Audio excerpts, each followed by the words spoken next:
42nd constitution amendment से fundamental duties भी add हुई थी। इसने इंट्रोड्यूस किया था पार्ट 4A आर्टिकल 51A जो फंडामेंटल ड्यूटीज़ थी। ठीक है, सिटीजन्स को फर्स्ट टाइम इसमें फंडामेंटल ड्यूटीज़ मिली और कुछ DSPs जो DPSP थे उसको ज़्यादा इंपॉर्टेंस दी गई कुछ फंडामेंटल राइट के ऊपर कुछ केसेस में। ठीक, अब ये अमेंडमेंट जो होती है हम ये सब अमेंडमेंट क्यों करते हैं? ठीक है, क्योंकि कॉन्स्टिट्यूशन एक लिविंग डॉक्यूमेंट है और वक्त बीतने के साथ साथ क्या होता है सोसाइटी और कंट्री को भी चेंज की ज़रूरत होती है। तो उस वजह से क्या हो जाता है, ये ज़रूरी हो जाता है हमें कॉन्स्टिट्यूशन को अपडेट करना। जो 42nd अमेंडमेंट है इसमें क्या है, मोर सेंट्रल गवर्नमेंट को मोर पावर दी गई थी एज़ कम्पेयर टू स्टेट्स।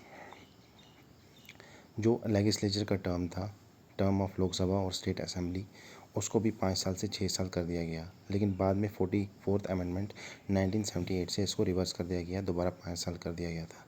और इसमें ट्रिब्यूनल जो स्पेशल कोर्ट होते हैं गवर्नमेंट की वो ऐड किए गए थे फॉर फास्टर जस्टिस। और 44th अमेंडमेंट 1978 से क्या बहुत सारी चेंजेस की गई थी, रिवर्स मैनी चेंजेस, जैसे कोर्ट की पावर्स को रिस्टोर किया गया था, लोकसभा का जो टेनर है उसको दोबारा 5 साल कर दिया गया और प्रेसिडेंट का जो रोल है ना उसको भी चेंज किया गया।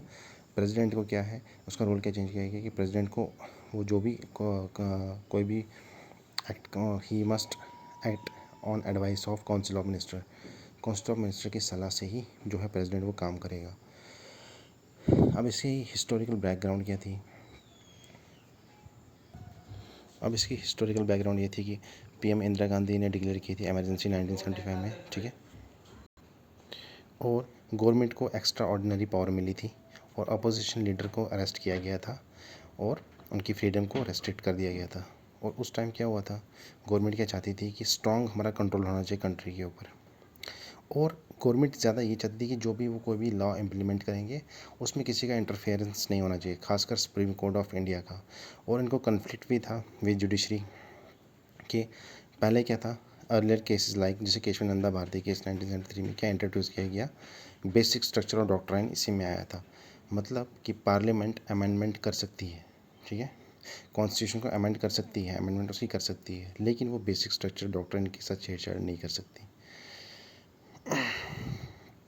और गवर्नमेंट इस वजह से अनहैप्पी थी क्योंकि कोर्ट कोड रेस्ट्रिक्ट, मतलब जो सुप्रीम कोर्ट ऑफ इंडिया जो इंटरफेयर करती थी ना, मतलब कि कोई भी अगर पार्लियामेंट कोई भी अमेंडमेंट अगर पास करती थी तो सुप्रीम कोर्ट उसको देखती थी कि ये कहीं बेसिक स्ट्रक्चर डॉक्ट्रिन के अगेंस्ट तो नहीं है। अगर अगेंस्ट होता था तो उस लॉ को वो नल डिक्लेयर कर देती थी। तो यही गवर्नमेंट चाहती थी कि इनका इंटरफेरेंस ना हो सुप्रीम कोर्ट ऑफ इंडिया का। तो इसमें 42nd अमेंडमेंट में क्या हुआ कि इनकी पावर कम कर दी गई और गवर्नमेंट की पावर बढ़ा दी गई। ओके भाई, ये था हमारा टॉपिक 42nd अमेंडमेंट, जिसको हम मिनी कॉन्स्टिट्यूशन भी कहते हैं। क्यों? क्योंकि इसमें बहुत ज़्यादा चेंजेस हुए थे आर्टिकल्स के साथ, मतलब कुछ फंडामेंटल ड्यूटीज़ भी ऐड हुई थी, मतलब बहुत ज़्यादा हुई थी इसमें।